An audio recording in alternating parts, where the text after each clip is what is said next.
ஜப்பானில் சாலைகளை சரி செய்த பிறகு அவற்றில் ஏன் துளைகள் போடுகிறார்கள் என்று நீங்கள் எப்போதாவது யோசித்திருக்கிறீர்களா? இது சாலையை பலவீனப்படுத்தும் என்று பலர் நினைக்கலாம், ஆனால் உண்மை அதற்கு நேர் எதிரானது. முதலில் தரையில் பிளாஸ்டிக் கூம்புகளை வரிசையாக வைக்கிறார்கள். அதன் மேல் இரும்பு வலைகளை பரப்புகிறார்கள்.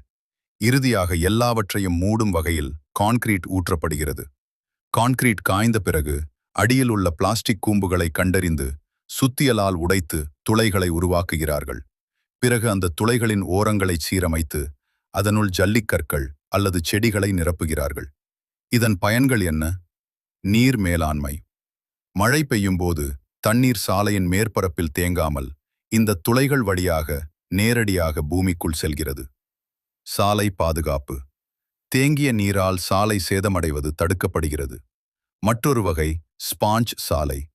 ஜப்பானில் மற்றொரு வகை தார் சாலைகளும் உள்ளன. இதில் மணல் பயன்படுத்தப்படுவதில்லை. இதனால் கான்கிரீட்டில் பல நுண்துளைகள் உருவாகின்றன. இது ஒரு ஸ்பாஞ்ச் போல செயல்பட்டு தண்ணீரை மிக வேகமாக உறிஞ்சி நிலத்தடி வடிகால் அமைப்புக்கு அனுப்பிவிடுகிறது.